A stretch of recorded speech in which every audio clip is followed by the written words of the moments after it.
ബേജാറാകേണ്ട, നമുക്ക് എല്ലാവർക്കും ബ്യൂട്ടി സിൽക്സിലേക്ക് പോകാം. അവിടെ ആകുമ്പോ എല്ലാവരുടെ ഇഷ്ടം പോലെ വെറൈറ്റി കളക്ഷനും ഉണ്ട്. വലിയ വിലയാവില്ല. നിങ്ങൾ കിനാവ് കണ്ട പെരുന്നാൾ കുപ്പായവുമായി ബ്യൂട്ടി സിൽക്സ് നിങ്ങൾക്കായി കാത്തിരിക്കുന്നു. ഇനി കുടുംബത്തിന് മുഴുവൻ പുത്തനെടുപ്പ് വാങ്ങാം. കുടുംബ ബഡ്ജറ്റിൽ കവിയാതെ തന്നെ. ഡിവൈഎഫ്ഐ കുണ്ടന്നൂർ മേഖലാ കമ്മിറ്റിയുടെ നേതൃത്വത്തിൽ ചിറ്റണ്ടയിൽ ലഹരി വിരുദ്ധ നൈറ്റ് മാർച്ചും ജാഗ്രതാ സദസ്സും സംഘടിപ്പിച്ചു. നാട്ടിൽ വർദ്ധിച്ചുവരുന്ന ലഹരി ഉപയോഗം മൂലം അമ്മയെന്നോ പെങ്ങളെന്നോ ചിന്തയില്ലാതെ ആരെയും കൊല്ലുവാനും നാട്ടിൽ അക്രമങ്ങൾ സൃഷ്ടിക്കുവാനും മടിയില്ലാത്തവരായി മാറുന്ന യുവതലമുറയെ ലഹരിയിൽ നിന്നും മോചിപ്പിക്കുന്നതിനും ലഹരി മാഫിയ സംഘങ്ങൾക്കെതിരായി ജനങ്ങളെ അണിനിരത്തുന്നതിനുമായി വേണ്ട ലഹരിയും ഹിംസയും എന്ന മുദ്രാവാക്യം ഉയർത്തിപ്പിടിച്ചുകൊണ്ട് ഡിവൈഎഫ്ഐ കുണ്ടന്നൂർ മേഖലാ കമ്മിറ്റിയുടെ നേതൃത്വത്തിൽ നൈറ്റ് മാർച്ചും ജാഗ്രതാ സദസ്സും സംഘടിപ്പിച്ചു. ചിറ്റണ്ട പടിഞ്ഞാറ്റുമുറി NSS പരിസരത്തു നിന്നും ആരംഭിച്ച ജാഗ്രതാ പരേഡ് ചിറ്റണ്ട സെന്ററിൽ സമാപിച്ചു. ഡിവൈഎഫ്ഐ തൃശൂർ ജില്ലാ കമ്മിറ്റി അംഗം KA സൈഫുദ്ദീൻ ജാഗ്രതാ സദസ്സ് ഉദ്ഘാടനം ചെയ്തു.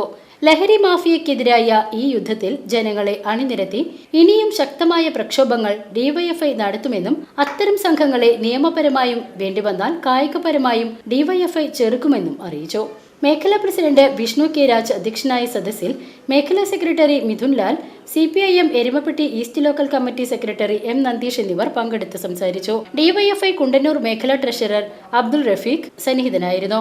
മേഖലാ ജോയിന്റ് സെക്രട്ടറിമാരായ Arya, Jithin, vice president Nandana, executive അംഗങ്ങളായ അശ്വിൻ, അസ്ലം എന്നിവർ പരിപാടിക്ക് നേതൃത്വം നൽകി.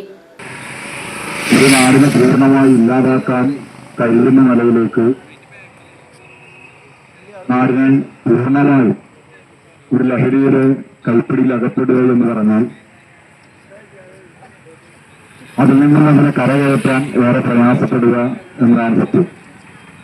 എന്നാൽ ഇന്ന് കേരളം ബംഗാളിൽ നിന്ന് വ്യത്യസ്തമായി വലിയ തോതിൽ പുതിയ തലമുറയിലെ ചെറുപ്പം ലഹരിക്ക് അടിമപ്പെടുകയും ലഹരി വസ്തുക്കളോട് മയക്കുമരുന്നിനോട് കൂടുതൽ ആകൃഷ്ടരായി കടന്നു ചെല്ലുകയും ചെയ്യുന്ന കാഴ്ച.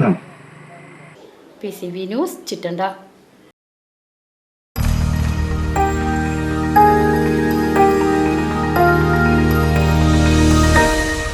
You are watching VCV News.